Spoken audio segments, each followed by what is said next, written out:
Hello, hello, hello, everyone, and welcome to a new episode of Trending in Hollywood.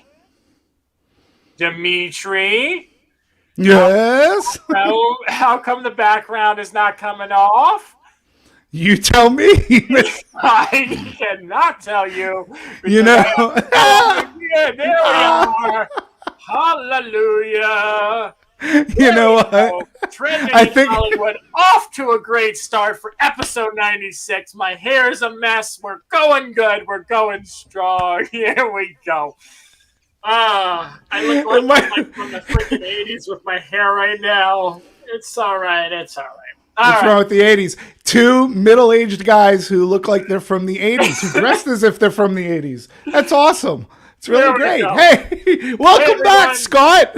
Thank you, thank you, thank you. So everyone, you like when Demetri hosted, huh? Gave it a little bit more traction.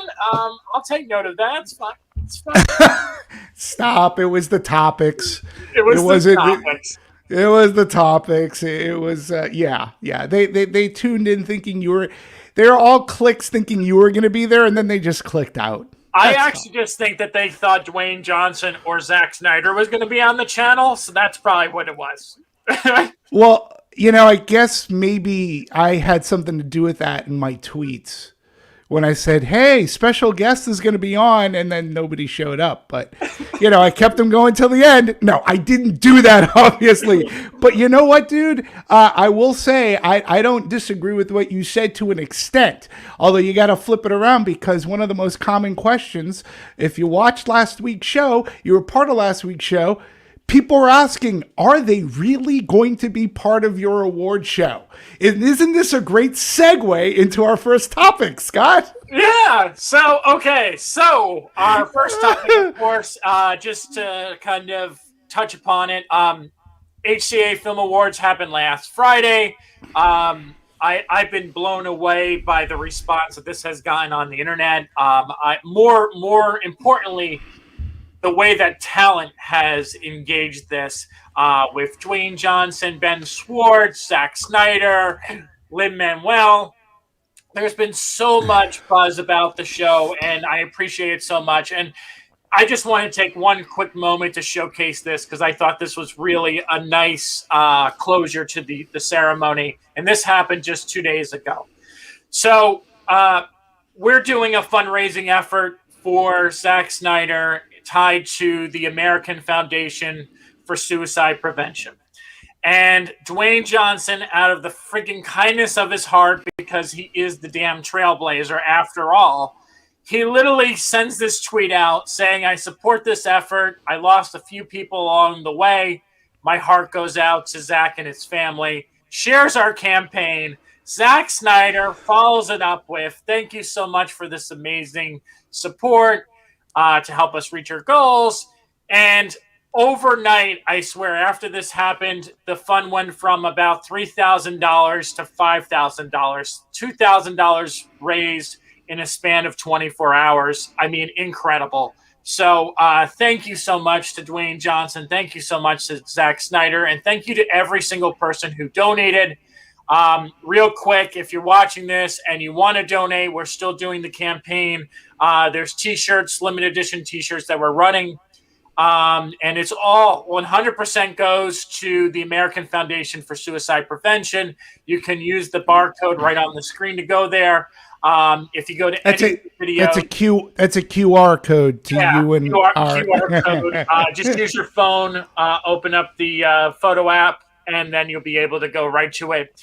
If you want the URL, it's available in any one of the HCA videos from this past week, from the ceremony to the campaign, as well as on our Twitter and our Facebook. So thank you very much. And just lastly, I'll put this up there. We had over, right now we're up to about 7,000 views for the show. It was down for an entire day right after the show, thanks to wonderful copyright bots on YouTube, even though we got everything cleared. But 7,000 views, over 2 billion social media impressions for the ceremony. And honestly, the buzz has just been amazing, and we appreciate it. And it's all grassroots campaign for us. And shout out to my friend Lee Meltzer over at PMK, who was the PR rep for the show. Did an amazing job getting eyeballs on the show this year. And everyone who participated, including the studios, thank you, thank you, thank you. It's just amazing. It's been an amazing week, and I could not be more thrilled.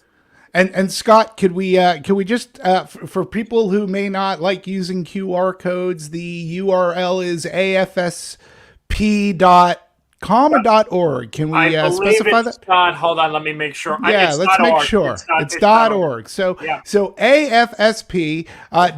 If you're watching us live right now and you can't get your camera up because maybe you're watching on your iPhone or smartphone or dumb phone, whatever it is, afsp.org, you can go to directly. I know, you might think the likes of me would get one of these shirts for free. No, that doesn't happen that way. But I did go in because I wanted to do my part in this.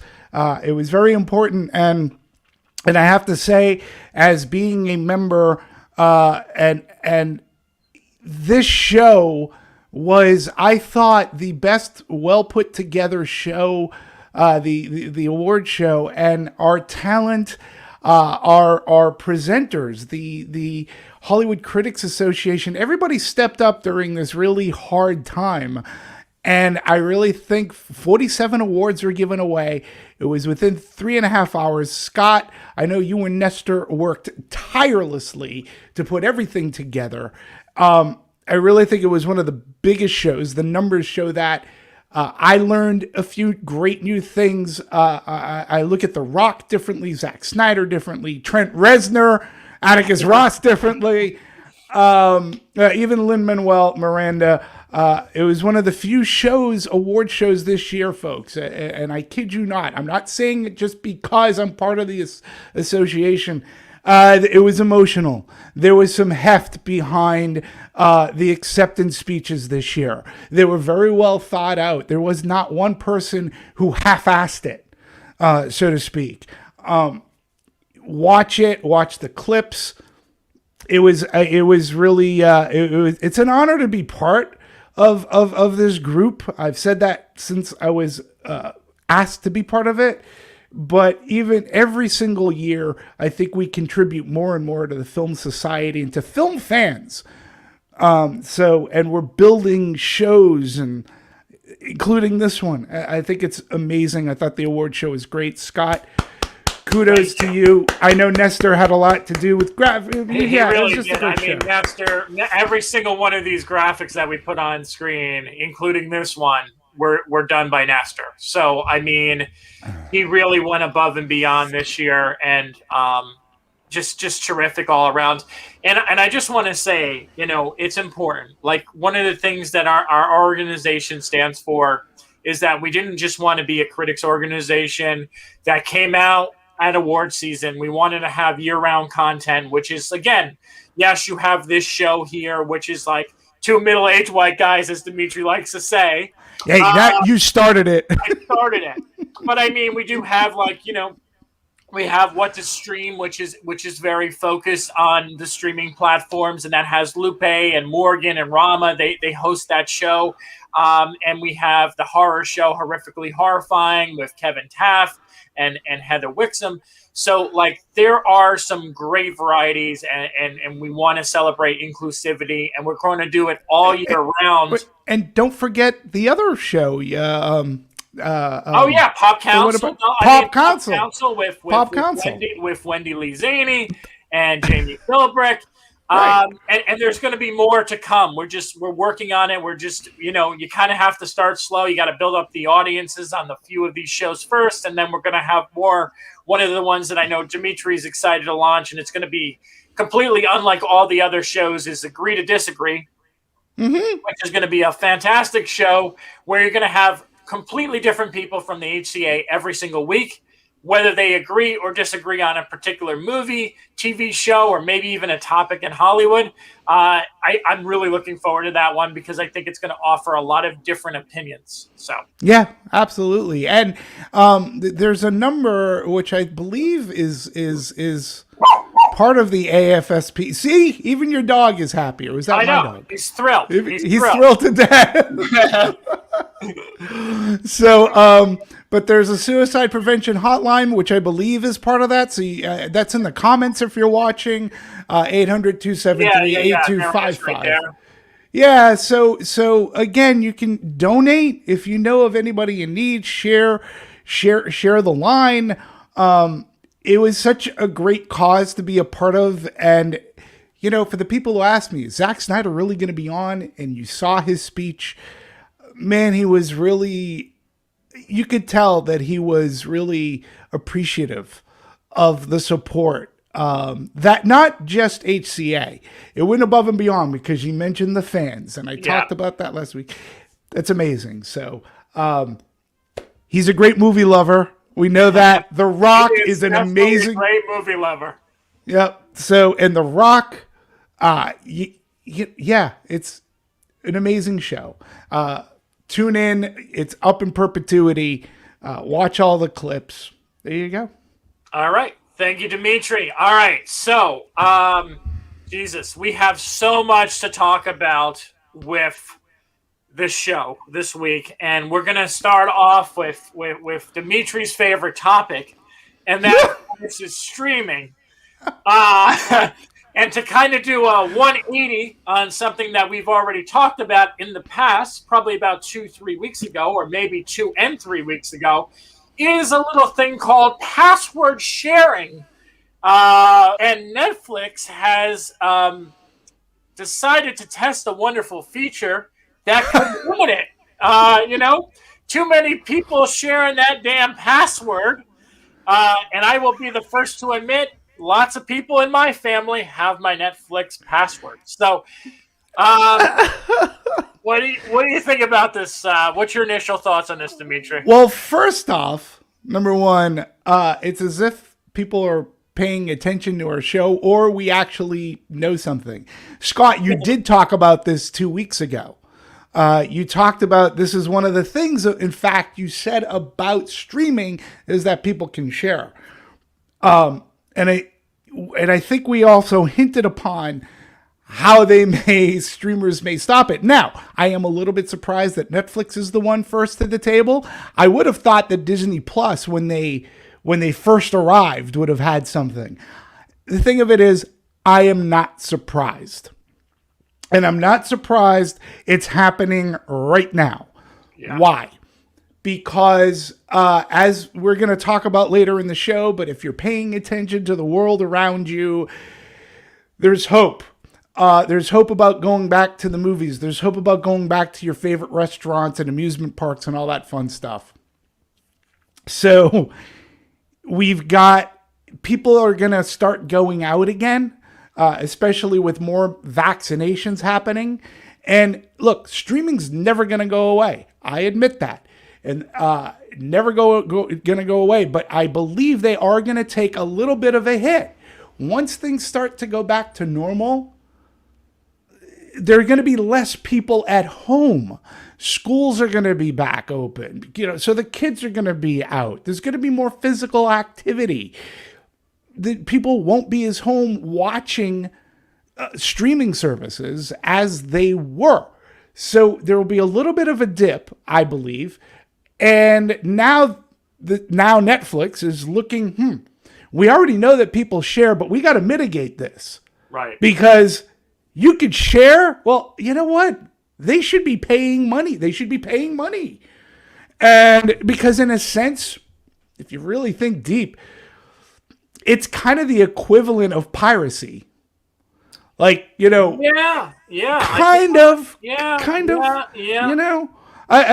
And so now they're looking to mitigate this, and they're thinking ahead. It's one thing about streaming that, a positive thing is they're always thinking ahead. They're trying to be a few steps ahead of the curve as far as an audience goes and eyeballs, right? And this is a way that they're trying to see, we know a ton of people are sharing these passwords. We got to stop this. I think Netflix was trying to mitigate this because I don't know what plan you have. I just have the single plan, but there are family plans which allows you to share and have up to 4 devices or something like Yeah, that. Am yeah, I yeah, right? yeah. Right? I Okay. have the highest one. Just because, again, you know, a lot of people are on our account. I use me and Ashley both use the account. We have it. We have about 3 different TVs in the house. One in the office here, one in the bedroom, and one downstairs. And then, of course, Ashley's like sister and her mom have the logins for the kids. So there's a lot of people who use the account. Way to go. You know, Netflix is watching this Oh, right I now. know Netflix is watching this, but Netflix doesn't have a problem with me doing this because I would hope they don't have a problem with this since I get most of these movies for free anyhow. They send me Right. my preview content and I get them in screeners form. But Well, I bully mean, for you. the reality. But here's the reality, right? I mean, Demetri, Yeah. it's very interesting that you said that about the piracy thing. I think that they need to figure out a system. I understand that you can't give your password out to every single person who like logs in and wants your account. Um, but I do think that they have to have like a tier, like, okay, so it's on 4 households or whatever it is. But there's like this incredible weird message that pops up, and Ashley actually shared it with me. It'll pop up on your screen, and it'll say, Are you in this household? It's about time you get your own Netflix account, something along those lines. Because she's in a streaming group online, and they did a screenshot of it. So it's pretty incredible what they're trying to do. But I think this problem's never going to go away at this point. No. No. Everyone does it. I'm admitting it because I do it. But this is how so many people subscribe to these. Again, you have Paramount Plus, you have Peacock, and all these services. And if you want people to buy them, you're going to have to allow, and I get that there's going to have to be restrictions, but you're going to have to allow people to share. Otherwise, you're going to be just like cable, where no one's going to want to subscribe to you. Yeah, perhaps. I don't know. I mean, again, I think that I'm a little bit surprised. Like I said, Disney Plus, which is all, it's Disney. They're all about keeping their money. I'm not surprised that this is happening. So, and you're right. I don't know how, because the genie is sort of kind of out of the lamp, so to speak.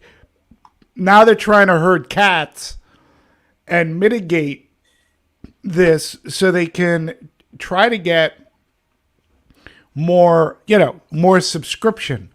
It's going to be interesting. I won't be surprised if Disney Plus is next. I won't be surprised if Amazon does it. It's just, I think it's a trend. I think we're going to start seeing this more and more going forward. And I think what Netflix is going to be looking at is, how many subscriptions do we pick up additional from doing this? And the other thing is, will they, quote unquote, punish people for sharing their password? Because this is it's all about the IP address. They know who's doing it, and they know who's in the household. Yeah. So it'll be, if you continue to do this, we're going to cancel your subscription, or we'll see. Yeah, I think this is the beginning. That's a very good point. I don't know how they're going to control this, because at the end of the day, that's what I'm saying. They're going to have to do like Sundance did. I'm going back to Sundance because I think Sundance really paved the way for like a virtual platform. Yeah. And what they wound up doing was they had it where you can only log into one particular device at a time. And I think that's a little bit too much. Like, I think I know that they were doing that because of the copyright content of their exclusive movies. Sure. But I think that's what they're going to have to do. There's going to have to be a detection that goes on where it's like, okay, this is connected to Scott's Apple TV in his bedroom, and then it's connected to, you know, Sue Hoyt's TV in Aston, Pennsylvania. You know, like they're going to have a couple of those, and then there's going to have to be a cutoff. Right. So I think there's going to be a device limitation. And I think that's the only way you're going to be able to solve this. Because I don't know. I mean, even them. So I will bring this up too. Is that with Sundance, what they wound up telling me is, and again, they did this the smart way, was that if I wanted to change my device, I would actually have to reach out to their support team to change my device. So they would have to unlink it for me. I wasn't able to just switch it automatically. So it was essentially, they were following me every step of the way. Right. So when I watched Coda, they knew that I watched Coda, and that if I wanted to let someone else watch that, I would actually have to email them, and then they would obtain that IP address, and they would know who was watching it and where. Wow. Yeah. So, I mean, this is Big Brother stuff you're tying into now, and people watching over, but I understand. I mean, these companies are billion-dollar companies at this point. You know, their stocks have like doubled or tripled. So it's important right now to for them to kind of keep their profit margins high, considering there's a whole wave of stuff going to happen over the next year or two. And who knows what the future is going to hold. Yeah, and especially, I mean, Netflix doesn't do this, but Disney Plus, I keep going back to them, like they do. They want to be able to keep, like, say, Raya and the Last Dragon, which I believe is available on Disney Plus Premium or Supreme or Premiere, whatever they're calling it. They don't want, like, you sharing whatever that link is. They don't want somebody outside of your household watching that for free when they're dinging you $30. And I know Netflix doesn't charge to watch their exclusive movies, but I just think that going forward, we're going to start seeing more of these safeguards going up. It's the same thing that happened with the studios, especially once we switched over from 35 millimeter film to digital. It was a lot easier to be for piracy in digital. And then the studios each has their own security function department within to keep piracy limited. I think going forward, something similar is going to happen with streaming. It's just going to have to, if they're going to sustain. Yeah. I agree. There's no other way around it. I think it's fascinating. With that being said, I know this is some of your favorite stories, so I'll have to because Demetri and I have this running joke about this and the lack of data and information. Yes. But Amazon claims victory! Woohoo! Amazon coming to America, most watched streaming movie in any given weekend during the pandemic. What the fuck does that mean? Compared to what? Like, again, I don't know. I don't know. I mean, again, they make it sound like it beat out Hamilton. Yeah. Which for me is kind of hard to believe. Right? So,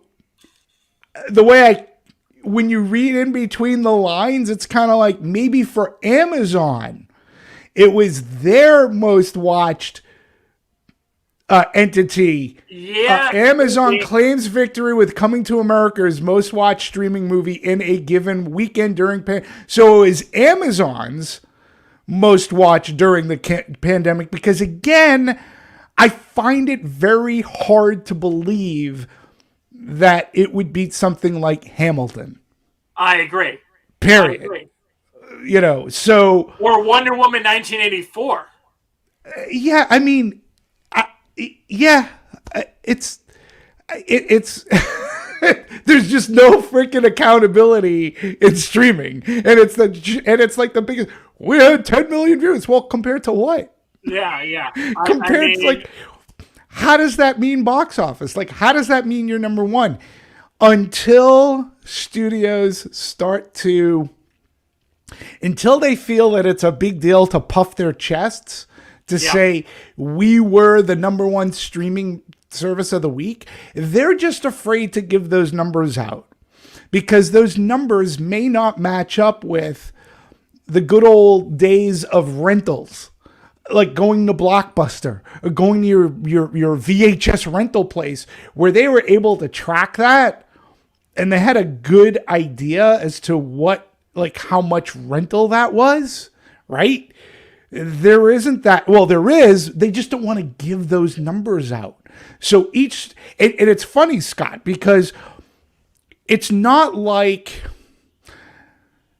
the New York Times, Boston Globe, LA Times, Variety, Hollywood Reporter, Deadline, whatever the publication may be, says the number one streaming movie is, Coming to America, Raya the Last Dragon, Hamilton, whatever, Wonder Woman.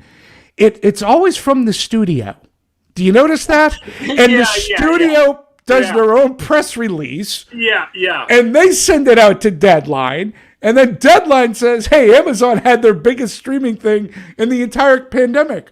Well, welcome to the party, Amazon. Amazon, I do love you. We're on hopefully the backside of the pandemic. It took you this long, but I'm glad that you finally had product that people actually tuned into.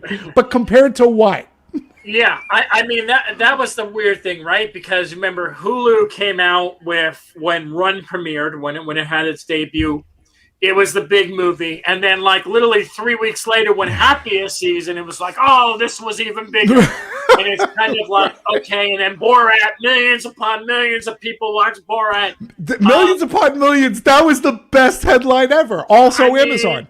I don't understand, because at the end of the day, there's nothing that it doesn't translate into anything. Like, at the bottom, they used to do this. This is what was weird about it, right? Like, there was a period of time when Netflix used to, like, release numbers and said that this amount of views that we got translated into $180 million opening weekend. Remember when they did that, like, for like one or two releases? I do, but again, prove it. Like, because you can't say that people would have gone to the movie theater to pay that ticket price. Like, you're just taking an average. You're watching all this stuff on Netflix, right? So it's weird. But well, here you go. Here's another story. Netflix strikes $30 million deal with Dev Patel for his Monkey Man directorial debut. God bless him. I mean, Netflix and Amazon are spending like it's just that water. It's just dripping down the faucet. Yep, and that's why they don't want you sharing passwords. Yeah, they got to keep 30 million. They want new subscribers. Well, I mean, we talked about this before. I mean, they put out a trailer at the beginning of the year having a brand new movie every single week. Mm-hmm. And I mean, you have, the big one that everyone's waiting for, of course, is the Red Notice one with Gal Gadot. Sure. And Dwayne Johnson and Ryan Reynolds. I mean, that's going to be a huge fucking movie for them. I think with those people attached to it, huge, because you have three different weird fan bases coming together in one. But I mean, and then they're going to probably have an incredible award season again. I mean, they came off a pretty incredible award season, but I'm hoping this next one is going to be more mainstream. I hope they're a little bit smarter and actually just pick like 3 to 4 movies as opposed to 25 fucking movies to promote. Right. But I mean, I think Netflix has a really bright future ahead of them. It'll be interesting to see how that works, which ties into our next topic. Demetri and I are going to go head to head on this in a second. What Americans want from streaming day and date movies. All right, I'm going to let you go first, Demetri. Why you call this hoop whatever? bullshit, hoopah, whatever. It's not that I call it okay, here's the deal. You talk about choice. I understand. But what's in store for day and date? It just kind of goes back to what I said earlier. Once we get back to a semblance of normalcy that we recognize as normalcy, going out, and it's not just to the movies. I'm not just gonna pigeonhole it to the movies. It's just being able to go out.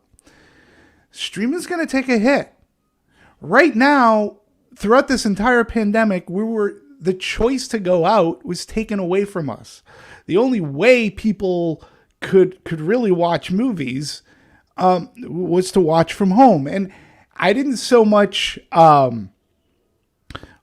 I wasn't so much upset at like Warner Brothers. Well, I'm upset that they announced all of 2021, but there were some movies that made sense and you kind of get it, and then there's a premium price which I don't like. And I think if given the choice of watching a movie at home for $30 or going to the movies when people feel safe again, this is very important. When they have the choice, they'll go to the movies.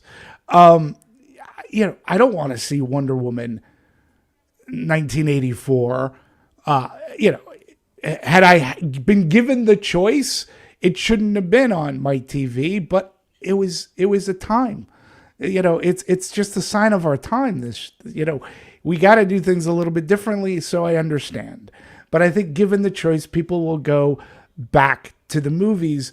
And you got to think about what is being left on the table money-wise. And it goes back to another conversation that we've had. Exhibitors and distributors really have to come to the table together. Right now, it really does look like the distributors are running the table. By distributors, I mean studios. They're running the table. They're making the rules. And they're not giving exhibitors too much say. Yeah, maybe they're having their private conversations, but this is something that needs to be done symbiotically and needs to be done together. I think for any model to truly work where the studio and the theater chain can get money and it's the best value for the customer.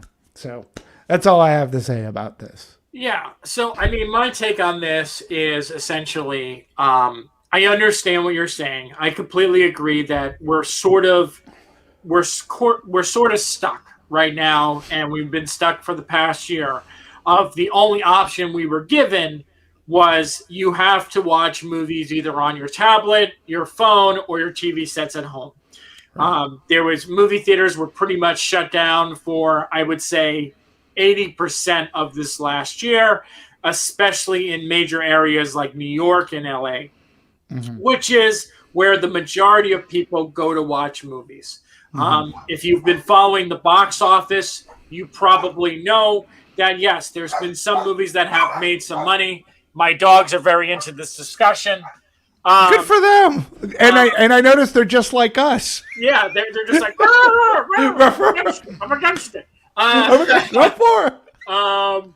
But at the end of the day, I think, like you were saying, is like we didn't really have a choice. And I think now when we come back to the movie theater, and you're kind of seeing this already. So in areas where movie theaters are open, you are seeing upticks in the box office for a movie like Tom and Jerry, which Tom and Jerry is actually made more money box office than Raya and the Last Dragon. And that's an interesting thing to talk about because Tom and Jerry is available on HBO Max for free, and people still went to see it in a theater and went to see it in a theater more than they saw Raya and the Last Dragon, which is on demand as well, but for a $30 price tag. So I think, and again, this is all speculation right now, but I think at the end of the day, the thing that Warner Brothers wound up doing that everyone kind of was uncertain about how it was going to play out in the end, I think they might actually have the winning model, because I think it gives the choice of people being able to decide, maybe I want to see Tom and Jerry in the theater, or maybe I just want to watch that at home. And based on the specific household or a certain person, they're going to make a choice to do one or the other. And I think that's something that's going to benefit movies in the long run, is that option of like, yes, I want to watch the Snyder Cut at home by myself, or do I want to go get a bunch of friends together and we're going to rent out the IMAX theater and we're going to go watch it there?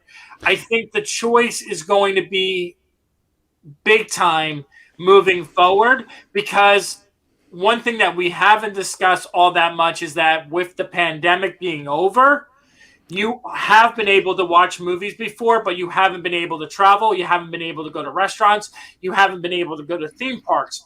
I think that all the streaming is going to take a huge hit, but I think people are going to start going to do other things on top of casually going back to the movie theater here and there. Oh yeah, absolutely. Everything will. I don't think we're out of the woods yet regarding the pandemic, but that's neither here nor there for the conversation. I think that part of Tom and Jerry, it is what we, again, it's trending in Hollywood 180. I think there was more of a recognition of Tom and Jerry than Raya and the Last Dragon. Now, it's also funny to if you were paying attention to how box office was being reported last week. Why was it an important week last week? Well, it was the first weekend in about a year that New York theaters were open. Okay, so what happens? They start saying box office is up over 550% from the week before. Yeah, well, no shit. Because nothing was open the week before. It could only go up. I just found it so hysterical. I go, yeah, of course. You're still at 25% capacity, but yes, I think it's inspiring. I think it's good to know, because people want to start getting out. And I wonder what would be a great statistic, and I don't know how you get it, is of the people in New York who went to the movies, how many of them were vaccinated? How many of them, I think this is going to be very important going forward for anything we end up doing in public, anything. Yeah. So, yes, it's a good sign that New York theaters opened, and they did pretty well. They did okay. There are other reports that said, box office still lagging. Of course it is. Of course. I don't think it's a fair... You got to stop saying things like that, because it's not fair. It's not fair to the industry. It's not only not fair, but it's also like stuff hasn't had proper marketing campaigns, and there's not a lot of content out there. So like, if you have all this content that's already been out and people have watched it on streaming platforms, why are people going to go to the theater to see it unless it's been really, really amazing? And we've talked about this. Mm-hmm. As much as that there's been some really good stuff, a lot of the stuff that has been really good is not stuff you would rewatch. It's not like, oh yeah, let me go back and go see No Man Land for the third time on IMAX. It's like that's not happening. Like, that's the reality of it. I mean, again, you don't have that much stuff. I mean, Wonder Woman, it's already passed. You missed that mark. I mean, so they have Tom and Jerry, you have Raya. Again, family friendly. I think the real test will be now when stuff starts opening later in this month, when you have the Godzilla versus Kong opens up. And then, we talked about this, when Black Widow is supposedly supposed to open up in May. I think that's when you really you can start having this conversation. Is box office back? When you have like campaigns and movies that like are there for bigger audiences and that are crowd pleasers, people who are going to want to go out and see them. Absolutely. And Scott, you mentioned King Kong versus Godzilla. I think that's a great, that's a fantastic example. And here is why. Because yes, I do believe people are going to start I do believe that that'll bring people into the movie theaters. Again, I think the stat is of those people, how many are vaccinated? Look, Yeah. I am dying to get back to a movie theater. I would love to see King Kong vs. Godzilla in a movie theater, in like a Dolby theater or even IMAX theater, right? Until I'm vaccinated, I'm not comfortable. And, you know, as a middle-aged white guy, I don't fit any of the I don't fit any of the criteria to get a vaccination right now. I'm patiently awaiting. I'm chomping at the bit. I want to be vaccinated. So I have, whether it be a false sense of security, some semblance of security to go to a movie. So I think that the more, I can't be the only one that feels that way. No, you're not. You're You totally know, not. I would say, you know, I would say that a good chunk of major areas feel that way. I would say New York, LA. Um, who knows? I mean, there's even people in the middle of the country. You know, we always talk about the people in the middle of the country as like negative in negative ways because of the way that they stand for, the way that the state stands for, like Texas and Florida and stuff like that.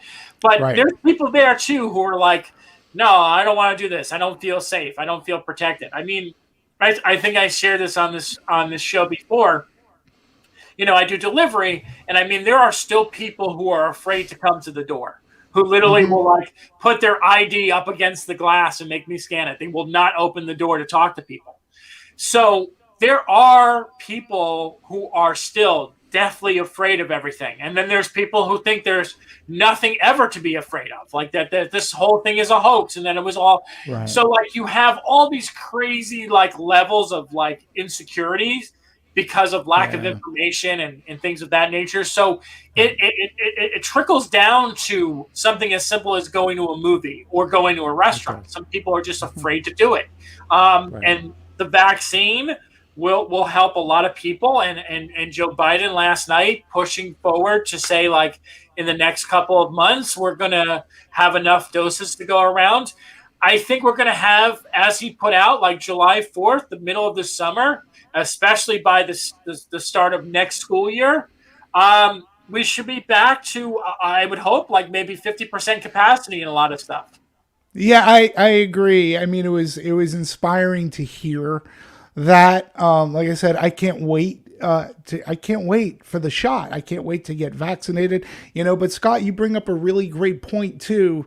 Both of my parents have had their full vaccinations. They've recently gotten their second shot, which is fantastic. I feel a sigh of relief, you know, but I talked to both of them and they're still kind of in that, like, well, I'm still not going out. Like my mom was like, yeah, I still don't want to go here. And I'm like, but mom, you have that insurance now. Right. You can walk a little more confidently. But she's like, well, but you can still get it. And I wanted to, and I'm like, yes, to your point, Scott. I think certain people are still going to be a little bit, there's going to be some trepidation about going in, even though they're vaccinated. Yeah. I personally, look, I'm not going to say I'm going to be out there footloose and fancy free without a mask, yay, but I'll feel better about going out. I'll feel better about going to a movie, and even going to a movie theater and buying popcorn and a Coke and taking my mask off to eat it. I'll feel more comfortable. I'll feel more comfortable going to a restaurant. And when I'm able to go to a theme park, yes, I will wear a mask for the other people's protection. I hope they would do it for their other people out there as well, but I'll do it for mine too.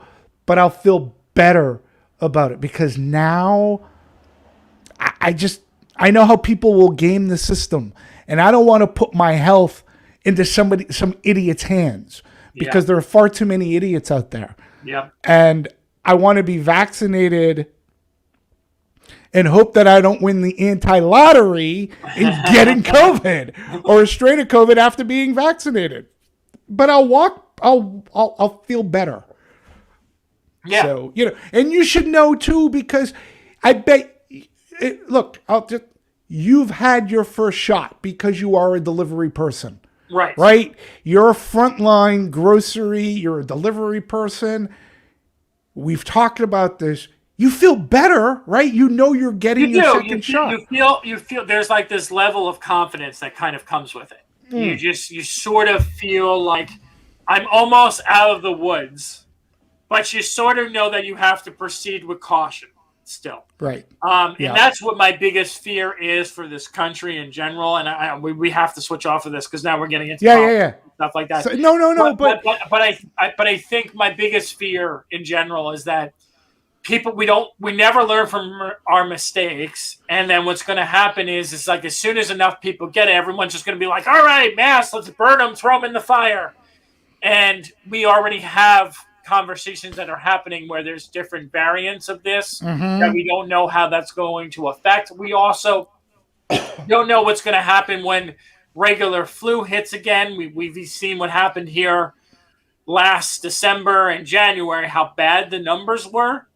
Wait, for the flu? Actually, this year, the flu it wasn't was bad, a non-issue. Yeah, right. Why? Why? Because people were social distancing and wearing masks. Look, I agree with you. Let's not talk politics, but let's talk the movie-going experience. And Scott, you and I say this all the time. One of the people who's commenting says, to be fair, people gross me out in theaters before COVID-19.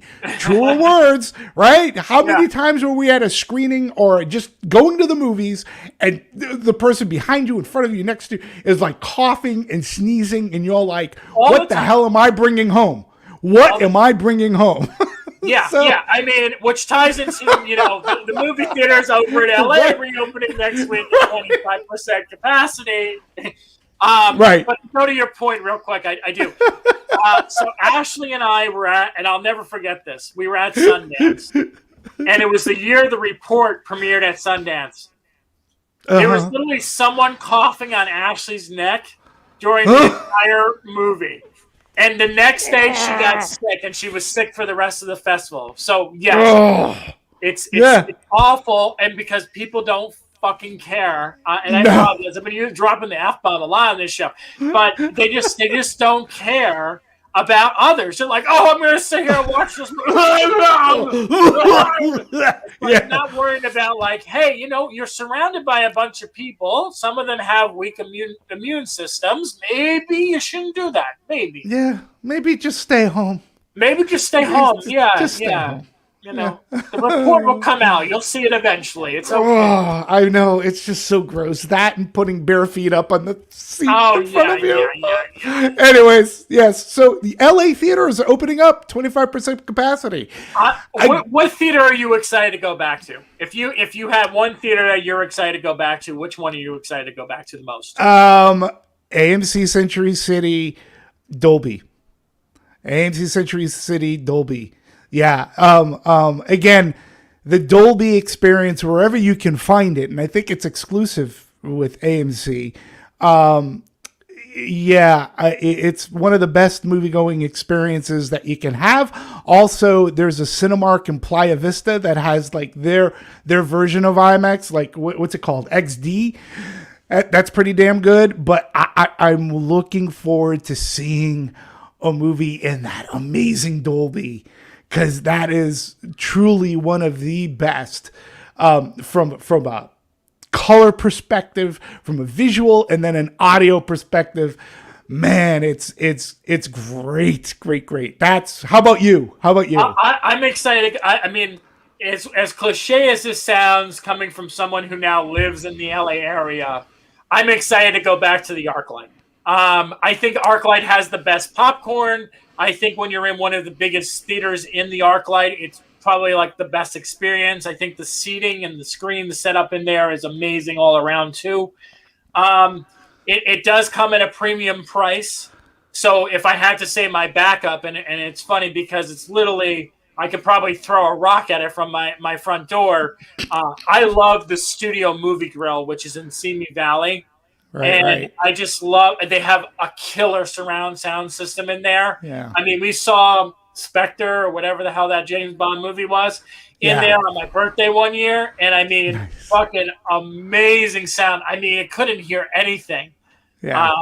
just really, really love it. So those are the two places I'm heading up first. As soon as Well, that, as soon as I hate to be the bearer of bad news, but the ArcLights are theaters that will not be opening next week, as of yet. which is ironic because they chose to put this picture there. Yes, the ArcLights and I believe Regal. Regal is not going to be opening up here just yet. Pretty soon, but not just yet. I'm also, you know what else?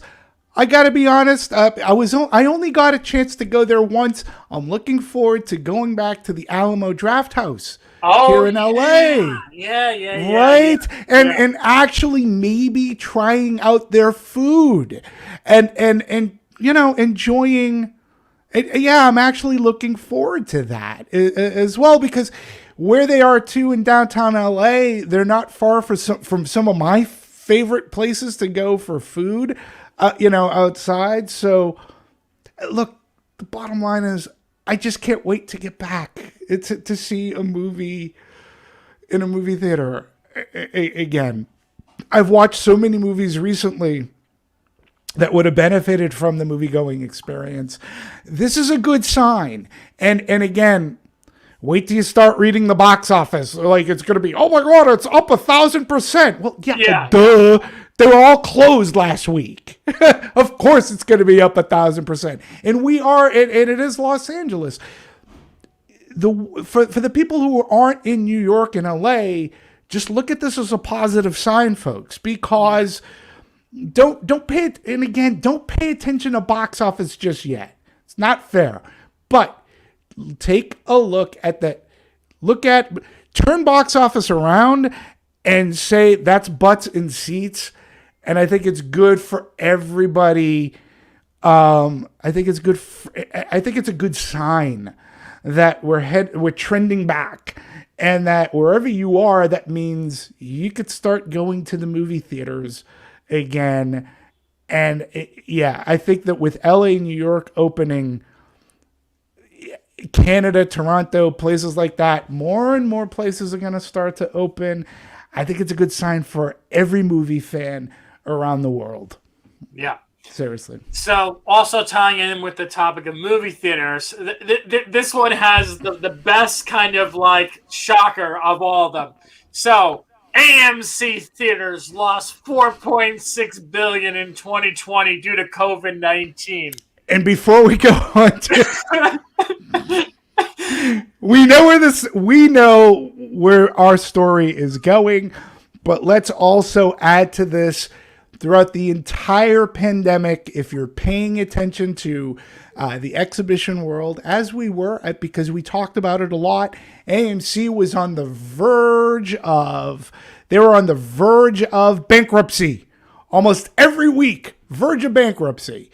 And so, yeah, I think so then when you hear this story, you go, huh? Yes. AMC chief. And this came out the same week. This is literally within a week apart, these two articles. Yeah. Scott, wouldn't you be smiling too if you knew your company was on the verge of bankruptcy, yet you still pocketed $20 million? That includes bonuses, by the way. That's not a flat out pay. He got bonus money. I don't know how daft. Forgive me. I know AMC will probably never hire me now, and I'm looking for work. But how deaf, how tone deaf. Yeah. He might as well be singing Imagine right now. I just don't get. I know that it's public, so those figures have to go out. But come on, man. Good God, don't have a picture of you smiling, making $20 million when during the entire pandemic your company was on the verge of bankruptcy throughout this whole thing, and you just pocketed $20 million. I know. While thousands of people are out of a job who used to work at the theater chains, it's just disgusting. It's like, how can a theater chain be shut down half the freaking year and still like somebody get a $20 million payday? I don't even lie. And then, like you said, on top of reading about people having to bail them out, bankruptcy, and all that stuff, and then the $1 billion of losses, like, what? This is what's wrong with big business in America. It's like if the business not working, people should not be getting bonuses or paychecks from it. Yeah, it was said that he was getting a bonus because he was doing such a good job in keeping AMC together. Now, I don't know, Scott. I didn't take a tally. Forgive me. I do pay attention, believe it or not, to what you say, Scott. I do. That's how I think we have great conversation. But I didn't tally up how many times you said, it's over for AMC. AMC's done. It's the end of AMC. Well, they lost billions. But hey, look at me. I made $20 million. I'm just... Which I think is important to know. This is also important to know that there's numbers here compared to $9.7 million that he made in 2019 and $9.5 million in 2018. So this guy doubled his profits. I'm sure he's sitting there. He's like, let's leave him closed. Maybe I'll get $30 million next year. Yeah, it's staggering to me. How about not taking it and putting it into your workers' compensation? Like, how about not taking those bonuses? Yeah. How about like showing something that's like humanitarian? How about saying no? Yeah. How about saying no to a picture of me smiling in my office, where the headline reads, "I just pocketed $20 million," when my company lost billions? There's a disconnect there, and I don't understand how the communications people at AMC theaters really allowed this to happen, because I don't know that gentleman personally, right? I'm having but this is not a good optic for you, buddy. No, it just isn't. And you have to realize that too, right? You got to realize that. So you won the war against MoviePass. I get it. You've done some great things. I'm a Stubbs member. It'll probably be canceled now. But, you got to look at how this looks. You can't go through an entire pandemic screaming, we're bankrupt, we're going bankrupt, and then you pocket $20 million when in the same week it says AMC's lost billions. Sorry, I don't feel bad for you, because at the end of the day, I know you're not going anywhere. The other big news for them is the company that had a major stake in them was called Wanda. It is called Wanda, not was. They're a Chinese company. They had majority ownership. Wanda, this past week too, sold the majority of their stakes. They're no longer majority owners of AMC theaters. So maybe that's how he got $20 million. I don't know. Again, sorry for being redundant. Those optics aren't good, man. They really aren't. And if I were the AMC communications department, I would be hanging my head in shame, because you're not making your company nor your CEO look good. No, so not at all. And then Demetri wanted to bring up this article, which is, will surge pricing for movie tickets become a new norm in China? And we believe that this is going to trickle down over here as well. And there's already been conversations about increased costs, whether it's been at theme parks or restaurants. I don't know if you've noticed this, Demetri, but I've noticed here over in Ventura County, restaurants started adding additional pricing to something. There's like added additional fees and stuff like that. So could I ask, when you say that, is that for delivery and takeout and stuff? Or yeah. I've noticed it in a couple restaurants. There's been a sign on the counter that has said something like, we have added a 3% or a 5% fee because of X, Y, and Z because of the pandemic. Right. Yep.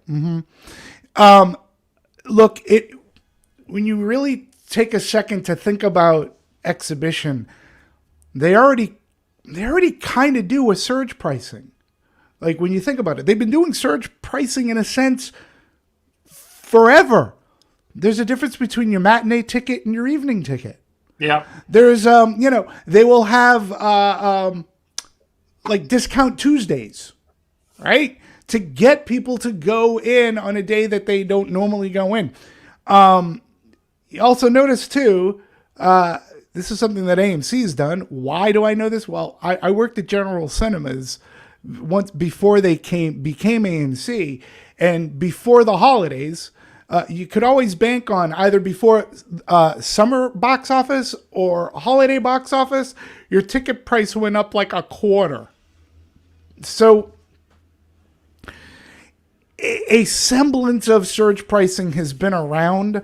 Like I said, they've been doing it forever between matinee and evening prices. This would not surprise me in the least.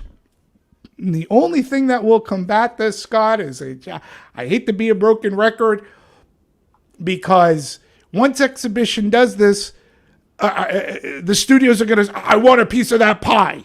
If you're going to be adding more to the ticket price, we want more. We're going to raise our rental fees and blah, blah, blah, blah. Guys, you got to come to the table. Yeah. Because there's a reason why, I think that was a Hollywood Reporter article.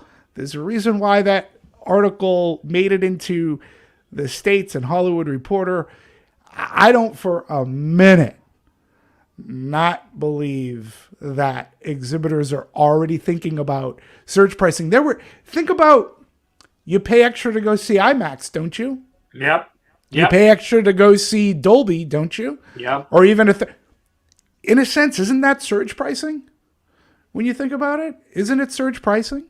So yeah, the justification for them is what? Like you're getting better audio, you're getting a bigger screen. You're getting a bigger, it's surge pricing though. In a definition. Yeah. So you even talked about the arc light, right? Yeah, the arc light. Yeah, you pay for the experience because of the fact that like you don't let anyone under 16 in the theaters and things of that nature. Right. By definition, that's a form of surge pricing. So now, if they start surge pricing on, say, it's going to cost us more to go to the movies in the summer than, say, in September, October, November, and then after Thanksgiving, a price is going to go up again out here. It's just something. Look, I'm not saying it's definitely going to happen. I don't think we're saying it's definitely going to happen. It is something for you, the movie fan, to be paying attention to. Be paying attention to what you're paying to go to the movies now, and start seeing how much more things are going to cost you depending on, they were even thinking about doing it for the type of movie. So, right. Remember when they talked about a movie like Star Wars is going to cost you more to see than a movie like One Night in Miami. One Night in Miami. Right. Yeah. Or A Promising Young Woman. So it's or even a Tom and Jerry, right? They were thinking of charging you extra because of the title of the movie. If it has Marvel ahead of the title, it could cost you more than if Marvel's not there. So I just say, for the movie fan, be on the lookout. Keep your eyes open. Start paying attention, because this is something that could really start to make its play in the States. I'm not necessarily for it. I still believe studios and exhibitors have to sit at a table to figure out all this streaming stuff and all these windows so that everybody can get a piece of the pie fairly, and that it's not going to ding us, the movie fan. That's all I got to say. Yeah, I mean, I agree. I think... and the thing is, for me, when I pay money, so for example, the reason I'll go out of my way to go to the ArcLight, not anymore, because I live in the area I live in right now. I'm very privileged by saying this. I have 4 movie theaters within 15 minutes from me. And white, middle-aged, and privileged. Yeah, seriously, like literally, like I can go to the Studio Movie Grill, I can go to a Regal, I can go to another AMC, I can go to a another Eden theater, which I don't even remember what the heck the name of it is, Yeah. Cinematropolis or something like that. Oh yeah, yeah. Cinema. Yeah, yeah, yeah, yeah, So yeah. like I have all those within a 15-minute drive of where I live. That's great. And the great thing is that because I'm not in LA County, they're usually not nearly as crowded as a movie theater in LA County. So I Right. can go on a Thursday at like 5 o'clock. There'll be like me and like 20 other people in the movie theater on normal situation, probably only like five at this point. And it'll be great. It'll be like I have like a private showing or almost like a very limited showing of the film. Um, that being said, when I drive to LA and I go to certain theaters, I only go to certain theaters because I know I'm going to get that experience. Like I'll go to Right. that big Regal down in downtown LA to do the 40. L.A. Live. Uh Yeah, huh. LA Yep. Live to do the 4DX. Like every once in a Right. while, for something big and epic, like I saw Baby Driver there. Like it's an experience. And I Right. love the Dolby, as you said. There's one there and there's one in Burbank where like you go in those beautiful theaters. The lighting is gorgeous in the theaters and the Right. sound is amazing. Yeah. I'll go to those. But like just to a regular AMC or whatever, I don't really go that far anymore. Or like a Regal, like I won't go out of my way to go see them. If I'm just like, I'll go to whatever theater's the closest to me to see Right. something like that. But if I want that experience, if I'm going out on a date night with my wife, we'll go the extra like 15, 20 minutes out of the way to kind of see those and have those premium experiences. And Right. that's what I think is most important about pricing is that give someone a value. Like, why am I going to pay more to see this movie? Why am I going to go pay more to go to your theater? You have to give me a reason for it. Right. And for me, it's other than the movie. Other than the movie, Like other yeah, than the movie, it's like other than it being a Star Wars movie. Because again, to your point, I met you folks at the Alamo Draft House. right. Remember, that was probably one of the last movie going experiences that I had. I wish the movie had been better, but again, I went there not only look, mainly I went there for the company. Yeah. Let's be honest, I went there for the company, but I'd never been to an Alamo Draft House. I never had that privilege before, and it was going to be my first time. I had a really good time doing that, and I will go, once things open up again.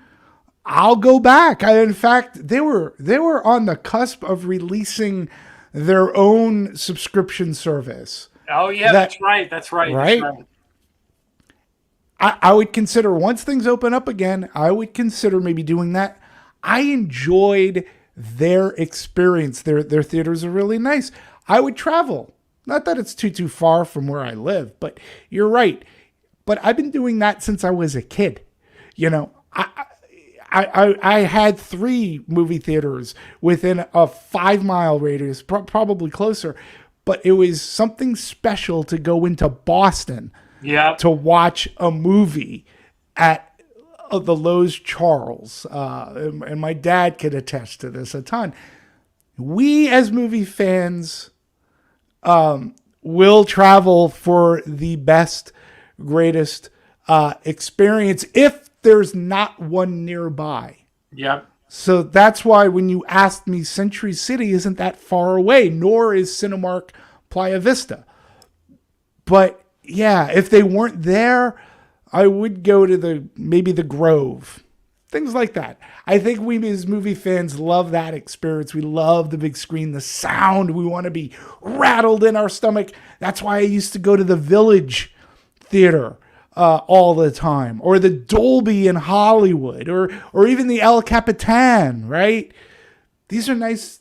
We're fortunate because we have places to get a unique movie-going experience. But I think as movie fans, I don't speak for myself. I think that we all look for that, and we're yearning to have that back. I think that's 100% the truth. I mean, it's the same thing. There's certain people who, when you go to a concert or you go to a show, you're sort of like at the mercy of kind of like what you get, right? Like, so it's like, oh, I want to see Taylor Swift, but they only have this seat available for Taylor Swift. So it's either I see Taylor Swift and I sit in that seat, or I don't go see Taylor Swift. Like, those are like my options.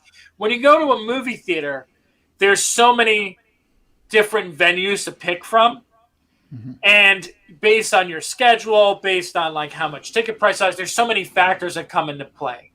Right. If it's like oh the way back, oh yeah, I kind of want to see that. I'm just gonna go hop, skipping and jump down to the Regal down the road.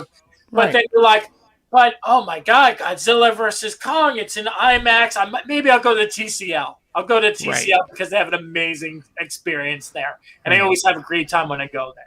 So Right. that's I think the difference between like something like a movie experience versus something like a concert or Broadway show. You don't really have a choice. Like you can't say, well, I really want Taylor Swift to play at the Staples Center, but she's playing at the place in Inglewood or whatever the heck it is. Right. Right. Like, Yeah. Yeah. That like, one's don't fun. really have that choice.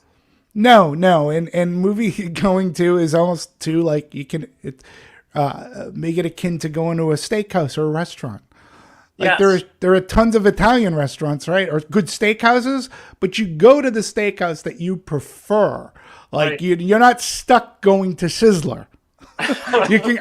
No offense to Sizzler, but I'm just saying, just because Sizzler Yeah. is like a mile away from your house, you might go into the city to go to a Morton's or a Mastro's or something. Movie going, you said it correctly. Wow, I want to see Taylor Swift.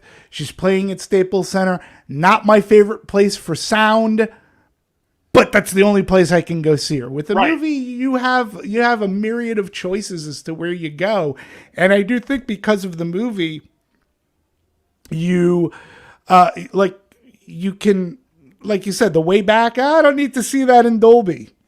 Yep. I could see it. I could see it on a regular AMC screen or whatever.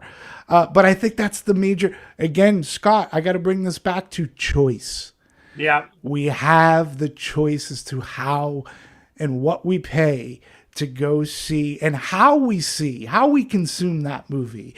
Like I said, I'm kind of bummed I won't be inoculated to go see King Kong vs. Godzilla because I think that's going to be a fun movie going experience. You know? You did say something else too about renting. If you rent a movie theater, you're controlling who is going with you Yep. because you're getting that theater for a block of time, and you're in control. So you're making your own choice, so to Yep. speak. So I mean, but that won't Search be Plus- lasting much longer. I think that No. probably has about 3 months left. By the time May rolls around, I think that'll be done. Oh, I agree.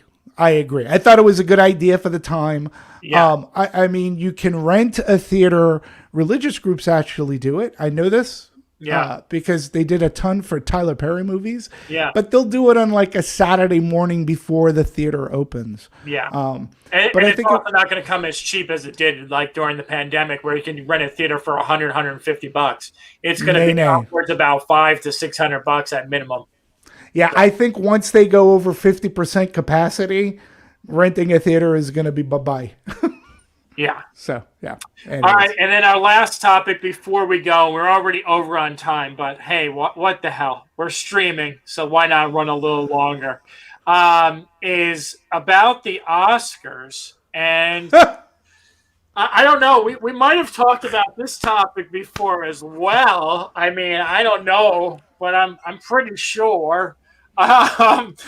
So face another ratings decline as movies become more niche. Oh no! Instead of the F Bob, I'll say no shit, Sherlock. Instead, you mean not everyone wants to watch Nomadland or Minari? Whoa! Or The Father, or Pieces of Woman. Yeah, these are mainstream movies, right? Like that's the same people should be wanting to see Endgame and Godzilla versus Kong. Yeah, I get it. Yeah. I mean, it'll be interesting seeing how the industry evolves moving forward, because this is something that I have said again before on the show. I am all in on inclusivity, diversity in cinema. I want to see everyday movies. I want to see everyday coming of age stories. I want to see everyday action movies. I want to see blockbusters. Those are the movies I want to see. I do not want to see 17 movies that have some sort of agenda going for them. Yes, they're important, but after I see a few of them, I become immune to them. And it's also wearing on viewers, and general audiences don't want to watch this. They see this on the news. And yes, if you have one or two of them come out that have a huge impact, that's great. But if you're throwing out like 8 to 10 of them a year and you're like watching them back to back to back because they're all awards movies, there's going to be a disconnect. There's going to be a huge disconnect. So please, yes, more of people of color, more Asian representation, more queer representation, more of this in everyday stories. I couldn't agree. We have talked about this ad nauseum. It's really funny to see this come up now, being in the Hollywood trades, and to just so there's no confusion, that's niche movies, not nice movies, because some of these movies just haven't been that nice. They're hard to watch. Scott, I've been numb. But again, I think the major difference is because our choice of going to the movies has been taken away from us, right? These movies would be salt and peppered into our movie consumption of Wonder Woman 1984, of a James Bond movie. And then, so we'd see this, a King Kong Godzilla, and then we'd be going to see a Pieces of Woman or Nomadland, and you'd go, wow, that's really great. Oh, yeah, I get it. But it's because of the backdrop of the variety of movies that are out there. But when it's all you have to eat, and when it's the only thing in the trough, it just becomes numbing and depressing. So I look forward. I've been watching a lot of like indie horror kind of movies that have been fantastic. So yeah, no kidding. The Oscars are going to take a hit. Just take a look at everything else. The Golden Globes, major hit. All of these award shows. I have to say, Scott, and again, it goes back to the beginning. I'm bringing things around full circle. I think we can use it as a reason why Hollywood Critics Association, we spread the wealth, because a movie like Birds of Prey, which nobody's talking about, a movie like The Invisible Man, nobody's talking about, Sonic the Hedgehog, nobody else is talking about. We spread the love because we're movie fans ultimately. And yes, Promising Young Woman won a lot, as did No Man Land, as did Minari. But we gave due to commercial movies by having categories like best horror, best stunt, so when you spread the wealth, that's how you can get 7,000 views for a 3.5 hour show, where we kind of already have an idea what's going to be nominated. Come Monday morning is nominations, if I'm correct. Yep. It's going to be very interesting.